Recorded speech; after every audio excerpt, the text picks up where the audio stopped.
সংসদে বাজেট ভাষণে প্রাক্তন প্রধানমন্ত্রী তথা কংগ্রেস নেতা জওহরলাল নেহরু ও ইন্দিরা গান্ধীর তীব্র সমালোচনা করলেন প্রধানমন্ত্রী নরেন্দ্র মোদী। তিনি দুই প্রাক্তন প্রধানমন্ত্রীর ভাষণ তুলে ধরে বলেন, দেশের মানুষের ক্ষমতার উপর তাদের কোনো বিশ্বাস ছিল না। মোদী বলেন, কংগ্রেস কখনোই ভারতের সম্ভাবনাকে বিশ্বাস করেনি।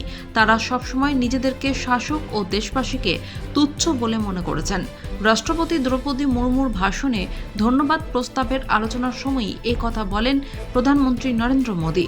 লালকেল্লা থেকে দেওয়া দেশের প্রথম প্রধানমন্ত্রী জওহরলাল নেহরুর একটি বক্তৃতাকে উদ্ধৃতি করে প্রধানমন্ত্রী নরেন্দ্র মোদী বলেন, নেহরু বলেছেন, আমরা ইউরোপীয়, জাপানি, চীনা, রাশিয়ান বা আমেরিকানদের মতো কঠোর পরিশ্রম করি না।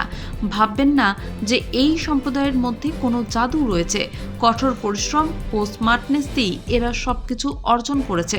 প্রধানমন্ত্রী এই কথা বলে স্পষ্ট করে জানিয়ে দেন, নেহরু এই কথা বলে স্পষ্ট করে বলতে চেয়েছিলেন যে ভারতীয়রা অলস, তাদের মস্তিষ্ক নেই।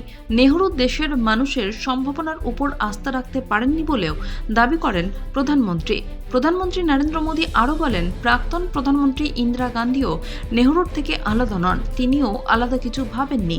মোদী বলেন, ইন্দিরাজি লালকেল্লার প্রাচীর থেকে বলেছিলেন, দুর্ভাগ্যবশত এটা আমাদের অভ্যেস যে যখন একটি ভালো কাজ দেশের দিকে আসছে তখনই আমরা আত্মতুষ্ট হয়ে যাই এবং যখন কোনো বাধা আসে তখন আমরা আশা হারিয়ে ফেলি। কখনো কখনো মনে হয় পুরো দেশই পরাজয় মেনে নিয়েছে। এখানেই শেষ নয়। মোদী আরও বলেন, আজ কংগ্রেসের দিকে তাকালে মনে হয় ইন্দিরা দেশবাসীর অবমূল্যায়ন করেছেন, কিন্তু তিনি কংগ্রেসকে ভালোই মূল্যায়ন করেছেন। প্রধানমন্ত্রী নরেন্দ্র মোদী আরও বলেন, এটি ছিল ভারতীয়দের সম্পর্কে কংগ্রেসের রাজ পরিবারের চিন্তাভাবনা। তবে এই দেশের জনগণের উপর অগাধ বিশ্বাস তাঁর রয়েছে। ইতিহাস প্রমাণ করে যে কংগ্রেস সরকারের মুদ্রাস্ফীতি নিয়ে আসে। নেহরুর লেখা তুলে ধরে মোদী বলেন, যখনই দেশ ক্ষমতায় এসেছে তখনই মুদ্রাস্ফীতিকে আরও শক্তিশালী করেছে।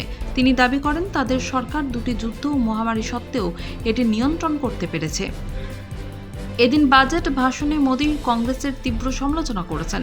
বলেছেন, কংগ্রেস নিজেরা ব্যর্থ হয়েছে, অন্য দলগুলিকেও কাজ করতে দেয়নি। সংসদ বিরোধী দল ও দেশকে ধ্বংস করে দিয়েছে। তিনি আরও বলেন, তিনি মনে করেন দেশে একটি শক্তিশালী বিরোধী দল থাকা জরুরি। দেশ রাজবংশের রাজনীতির প্রভাবের মুখোমুখি হয়েছে। তিনি বিরোধীদের আক্রমণ করে বলেছেন, কংগ্রেস, তৃণমূল, আপ এই দলগুলি একজোট হয়েও নিজেদেরকে বিশ্বাস করে না। তাহলে কি করে দেশের মানুষ তাদের বিশ্বাস করবে?